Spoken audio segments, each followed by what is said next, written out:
रूमीना बाकी से सवाल करता है क्या वो पिकल को हरा सकता है, जिस पर बाकी ये कहकर टाल देता है कि उस जंगली का जिंदा रहना बेहद जरूरी है क्योंकि वो इतिहास की एकमात्र अमूल्य प्रजाति है। रूमीना इस बात से हैरान होता है, बाकी 100 किलो के प्रेइंग मैंटिस से लड़ चुका है तो आखिर क्यों वो टी-रेक्स से भी ज्यादा ताकतवर पिकल से लड़ना नहीं चाहता। बाकी इस बात का खुलासा करता है कि उसकी रुचि दुनिया के हर दूसरे फाइटर से लड़ने में नहीं है, उसे बस अपने फादर के खिलाफ लड़ने का मौका चाहिए क्योंकि वो धरती के सबसे ताकतवर आदमी है। रूमीना बताता है बाकी जब भी अपने फादर के बारे में उससे बात करता है तो बहुत ही ज्यादा खुश लगता है और ये सुनकर बाकी हैरत में आ जाता है। दूसरी तरफ पिकल का मन एक ही ख्याल से विचलित था और उसे समझ नहीं आ रहा था उसके साथ आखिर हुआ क्या है। उसे इतना याद है जब उसने थोड़ा जोर लगाया तब अचानक से वो हवा में गोल घूमकर नीचे गिर गया। उसने जितनों का भी अब तक सामना किया है ऐसा कुछ किसी ने उसके साथ नहीं किया, लेकिन यूजिरो ने उसे एक नया अनुभव दिया जिस वजह से पिकल काफी खुश होता है। वहीं बाकी रेत्सु से मिलकर उसे कुंफू सिखाने के लिए अनुरोध करता है, लेकिन रेत्सु ये कहकर उसे मना कर देता है कि उसे बाकी में कोई दिलचस्पी नहीं है और ये सुनकर बाकी पूरी तरह चौंक जाता है। रेत्सु उसे समझाता है पिछले कुछ दिनों से उसकी दिलचस्पी किसी में भी नहीं है और ना ही उसका काम में मन लग रहा है और ये सब जुरासिक युग से आए उस जंगली पिकल की वजह से हो रहा है। रेत्सु उससे लड़ने के लिए बुरी तरह तड़प रहा है क्योंकि वो देखना चाहता है 4000 साल से चली आ रही हर टेक्निक जो उसने सीखी है उनका सामना पिकल कैसे करता है। कैप्टन अब इस बात से परेशान है, पिकल ने 1 महीने से कुछ नहीं खाया और वो बस पानी में जिंदा है। प्रोफेसर पेन बताता है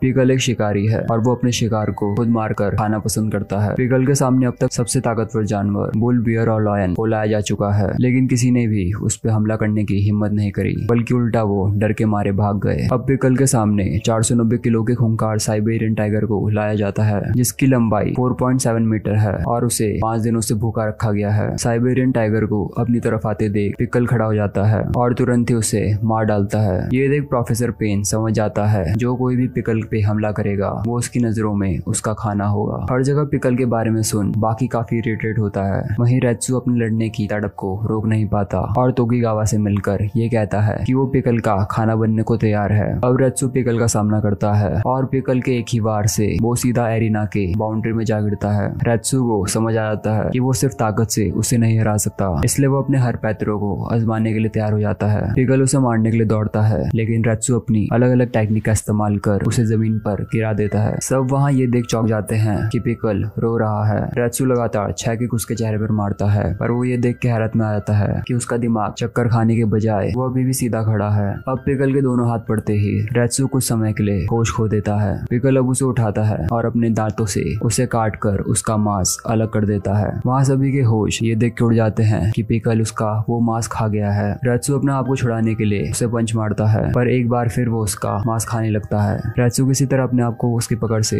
छुड़ाने में कामयाब होता है और इस बात से हैरान होता है कि उसके पंचेस का उस पर कोई असर नहीं हो रहा। रेत्सु अब अपने दोनों जूते उतार लेता है और उसकी गर्दन पर किक मारता है, लेकिन पिकल का हाथ पड़ते ही वो सीधा जमीन पर जा गिरता है। 4000 साल पुरानी टेक्निक्स पिकल के खिलाफ काम नहीं आती, जिस कारण रेत्सु की आंखें भर जाती हैं और वो मार्शल आर्ट्स की इज्जत बचाने के लिए वो उन सभी टेक्निक्स का त्याग कर देता है। रेत्सु पे उसके इमोशन हावी हो जाते हैं और वो पागलों की तरह उसे पंचेस मारने लगता है, पर इसका कोई असर नहीं होता। पिकल जैसे ही उसको मारने वाला होता है रेत्सु की बॉडी खुद ब खुद कुंफू का यूज कर अपने आप को डिफेंड करने लगती है। रेत्सु समझ नहीं पाता टेक्निक का त्याग करने के बाद भी उसकी बॉडी इसका यूज क्यों कर रही है। अचानक रेत्सु को एक आवाज सुनाई देती है और वो पाता है उसके पीछे एक विशाल सी किंग रेत्सु खड़ा है जो कि उसकी अंतरात्मा है। विशाल सी किंग रेत्सु की बातें उसके अंदर जोश भर देती हैं और अपनी मार्शल आर्ट्स पे भरोसा करके रेत्सु की ताकत में इजाफा होता है और वो पिकल को अलग अलग टेक्निक से मारना शुरू करता है। अब उसके एक कोने पड़ते ही वो जमीन में ढेर हो जाता है। सबको लगता है पिकल हार गया, पर प्रोफेसर पेन बताता है पिकल की सर्वाइकल स्पाइन आम लोगों के मुकाबले कई गुना बड़ी और मोटी है और ऐसी स्पाइन सिर्फ जंगल के 4 पैरों वाले विशाल जानवरों की होती है। और इससे ये पता चलता है पिकल इंसान में इवॉल्व होने से पहले 4 पैरों वाला जानवर था। अब पिकल अपने 4 पंजों में आ जाता है और इस पोज को देख रेत्सु को याद आता है ऐसा पोज लॉयन लेता है जब शिकार उसके सामने होता है। इस टेक्निक से उसने टी-रेक्स को हराया है और इसका इस्तेमाल वो सिर्फ अपने जानलेवा दुश्मनों पे ही करता है। पिकल तेजी से आगे बढ़कर उस पे घातक वार करता है और रेत्सु को हरा देता है। अब पिकल की आंखों से आंसू तेजी से बहने लगते हैं और वो अपने शिकार को खाने के लिए आगे बढ़ता है। ये देख तोकीगावा उसे रोकने का प्रयास करता है, पर पिकल उसे मार के दूर फेंक देता है। अपने शिकार के लिए बुरा महसूस करते हुए वो रेत्सु की एक टांग खाने लगता है। इसी बीच प्रोफेसर पेन उसे बेहोश कर डालता है। रेत्सु की आंख अब हॉस्पिटल में खुलती है और वो अपनी नाकामी के बारे में सोच खुद को काफी कोसता है। तभी बाकी भी वहाँ पहुंच जाता है और उसे यकीन नहीं होता कि पिकल ने सच में उसकी टांग खा ली है और ये खबर हर फाइटर्स तक पहुंच चुकी है। अब बाकी को याद आता है उसके फादर अक्सर ये मुहावरा कहा करते थे,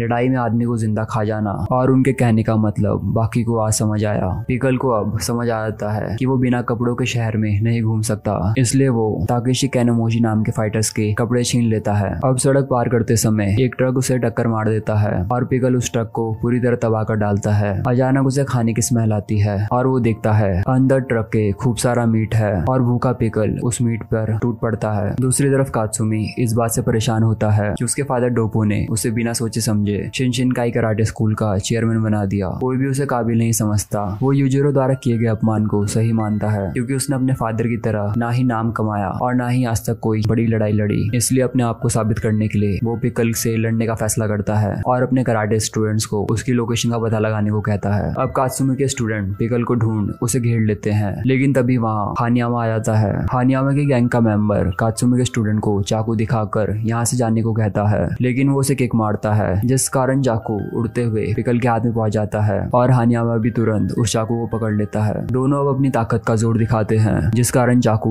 बीच से टूट जाता है। पिकल एक हाथ मार के हानियामा को दूर फेंक देता है और ये देख के उसकी गैंग का मेंबर पिकल पे हमला कर देता है, पर पिकल उसका हाथ पकड़ के तोड़ डालता है। अब पिकल वहां से जाने लगता है पर हानियामा उसका रास्ता रोक डालता है। पिकल अपनी ताकत से उसे पीछे धकेलने की कोशिश करता है पर हानियामा अपनी जगह से नहीं हिलता और ये देख के उसे उस डायनासोर की याद आती है जिसकी ताकत बिल्कुल हानियामा जैसी थी। अब अपनी फोर्स से वो पिकल को खदेड़ते हुए पीछे ले जाता है। हानियामा ने अपनी जिंदगी में बहुत कुछ देखा है और ठोकरें खाकर उनसे सीखा है, इसलिए आज उसके पास गॉड जैसी ताकत है जो कि उस समय के डायनासोर में भी ना हो। अब पता चलता है असल में बाकी के कहने पर हानियामा ने पिकल को रोकने की कोशिश करी क्योंकि वो उसे सामने से देखना चाहता था। अब सभी वहाँ इस इंतजार में थे कि दुनिया के सबसे ताकतवर टीनेजर बाकी का अगला कदम क्या होगा। क्या वो उसे किक से मारेगा या फिर उसका गला जकड़ लेगा। पर वहाँ सभी के होश ये देख के उड़ जाते हैं कि बाकी उसकी खूबसूरती की तारीफ कर रहा है। पिकल की बॉडी भागने, कूदने और शिकार करने में माहिर है और ये सिर्फ फाइटिंग के लिए ही बनी है और ऐसी खूबसूरती देखने के लिए ही बाकी उससे मिलना चाहता था। पिकल अपना फिस्ट आगे बढ़ाता है और यूजिरो की सेम टेक्निक का यूज उस पे करता है। बाकी ये देख के चौंक जाता है कि उसने आकिडो के मॉडर्न मार्शल आर्ट्स में मास्टरी हासिल कर ली है। बाकी के अंदर दौड़ रहा हानमा परिवार का खून खौल जाता है और वो तुरंत उसे जोरदार किक मार डालता है। अब कात्सुमी के स्टूडेंट उसे सारी बात बताते हैं कि पिकल बाकी और हानियामा को अपने साथ ले गया है। अब टोकुगावा बाकी को बताता है पिकल उन्हें एरिना में इसलिए लेके आया है क्योंकि वो उससे लड़ना चाहता है। पिकल अचानक से जोरदार वार करके बाकी को सीधा एरिना के पार पहुंचा देता है और पिकल खुशी के मारे नाचने लगता है। टोकुगावा ये देख के दुखी हो जाता है कि बाकी एक ही पंच में हार गया, इसलिए पिकल के खाने से पहले वो उसे यहाँ से लेके जाने का फैसला करता है। दूसरी तरफ कात्सुमी अपने आप को मजबूत बनाने के लिए ट्रेनिंग कर रहा है। तभी रेत्सुमा आता है और पिकल को हराने के लिए कात्सुमी को ट्रेनिंग देने का ऑफर करता है। इसके आगे की कहानी जानने के लिए चैनल को सब्सक्राइब करें। Till then peace out.